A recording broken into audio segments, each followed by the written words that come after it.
The story may sound filmy, but this is not fiction. This is now a live national security investigation. At the center of it is Matthew VanDyke, a man who has called himself many things: filmmaker, fighter, analyst, revolutionary. But today, he is in the custody of National Investigation Agency in India, and the questions around him are growing sharper. VanDyke's life has always blurred lines. He did not just report wars, he entered them. His journey began during the Arab Spring. He traveled to Libya as a filmmaker, but soon he picked up arms and joined rebel forces against Muammar Gaddafi. He was captured, detained for months, and later escaped during the fall of Tripoli. That moment defined his public image, not as an observer, but as a participant. From there, the pattern continued. Syria, Iraq, Ukraine. Conflict zones became his workplace.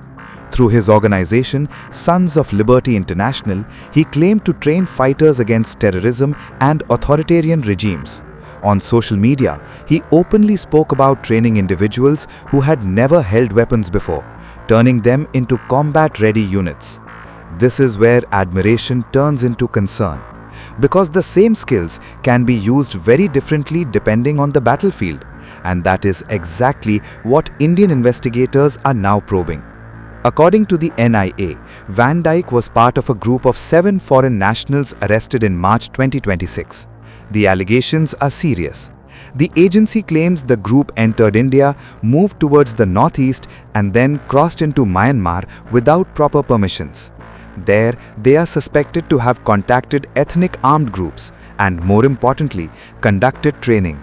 Not basic training, advanced modules in drone warfare, assembly, deployment, even jamming systems.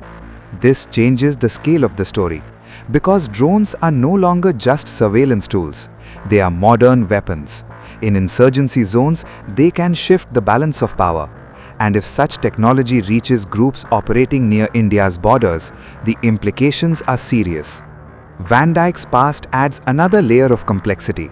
He is not a random actor. He has battlefield experience across continents. He understands asymmetric warfare, and that is exactly why his presence in a sensitive region raises alarm. What makes this case even more dramatic is the timing of his arrest. Officials say he was stopped at the last moment, at the airport after clearing immigration just minutes before boarding a flight out of India. His bags were already checked in. The exit was almost complete. Then came the interception. From there, the investigation widened. His movements were tracked: Delhi, Kolkata, Mizoram, and then the alleged crossing into Myanmar. Each step is now under scrutiny. All 7 accused have been booked under India's anti-terror law, the Unlawful Activities Prevention Act. A special court has granted custody for deeper interrogation. Investigators are now trying to answer the bigger questions. Who funded this? Who coordinated this? And what was the end objective? Well, first of all, let me tell you, the area we are talking about in our northeast is a very sensitive area.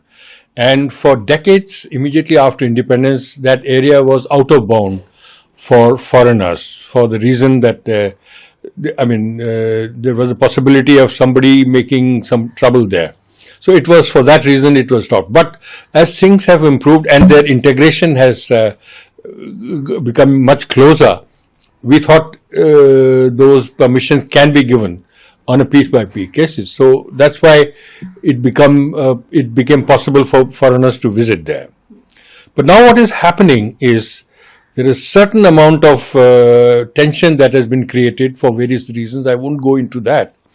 But the important thing is, across the border in Myanmar in particular, things are becoming a little bit hot, not just because of Rohingyas, but also because of the fact that the local government has not been able to control that area. So a lot of people are trying to smuggle across both sides.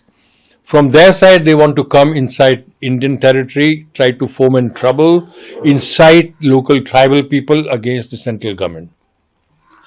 From this side, also there are certain interested elements who go across and try to destabilize situation in Myanmar against the present regime. So that was the situation. But in this present case, what we do find is the presence of 6 Ukrainian, as you mentioned, and there is an American national who was probably herding them together and bringing them here.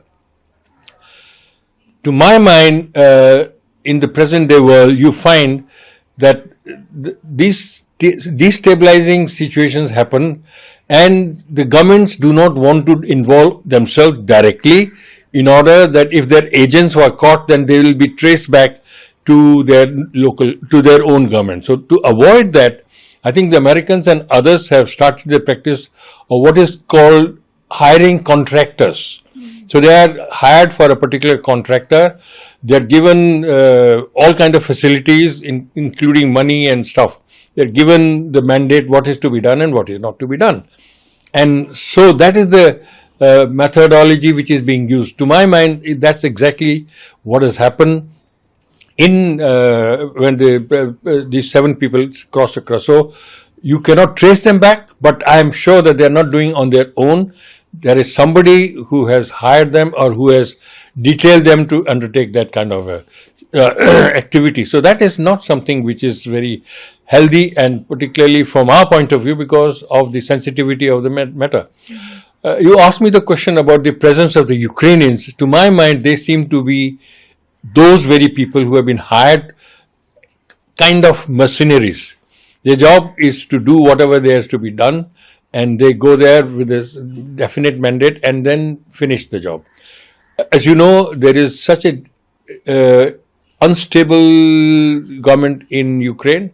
There are no jobs. Youngsters are without any occupation. So whenever an opportunity arrives and somebody offers them certain contracts, then they are obviously willing to undertake that kind of a responsibility. It is happening in Africa. It's happening in other parts of the world. So to my mind, that is possible, that these 6 people who have been apprehended while crossing over, they are the ones who may have been hired to undertake that kind of a job. And that is illegal. And so obviously when they are caught, apprehended, you have to investigate, and NIA already has come up with informal or first reports that yes, indeed, there was attempt to destabilize the region from whichever side that is. So their apprehension is absolutely within our laws and regulations. So there is nothing illegal or wrong in their apprehension. Why? First of all, why were they there in that region without any permission? Because even if you were to go to those areas, you need prior permission, which was not available on their person. So that's the reason why they have been caught, and appropriate action will be taken. It's not as if they are victimized. We have very good relations with Ukraine, so why should we victimize their own people unless our laws are flouted and they have done something? From an India perspective, this is not just about one individual. It is about a new kind of threat. A world where private fighters operate across borders, where war experience is commercialized, where technology like drones can be transferred quietly, and where conflicts in one region can spill into another. India's northeast has always been sensitive. Add cross-border networks and advanced training into that mix, and the risk multiplies. No, this is a very serious matter. We are against this. We have to check very carefully. Government has to be very, very proactive in taking care of this situation, because this is one of the most dangerous, situation for our state. So our state has to be safe from all this kind of illegal, immigrants. So I think that is my comment. Our state should take very serious step on this. Okay, so one last question. Yesterday, UNCS also one of the largest Naga producers. Yes. About the deferment of census. So, what is your take and how government is working on it? These also we are going to when there is a lot of complaints from different organizations. I think this is a very serious matter again. So during this census revision, if we don't take it seriously, the genuine people should be taken, and then bogus should be removed. And then this is very serious matter. We have to see seriously on that kind of statement or the issue taken up by the civil societies. I think that is a very serious concern. There is also a diplomatic dimension. The United States is aware of the case. Ukraine is tracking its citizens. This is no longer just a domestic probe. It is an international issue. And at its core, it raises a fundamental question. When does a fighter become a threat?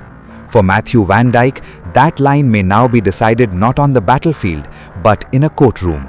Because for a man who built his life choosing wars, this time the narrative is no longer in his control.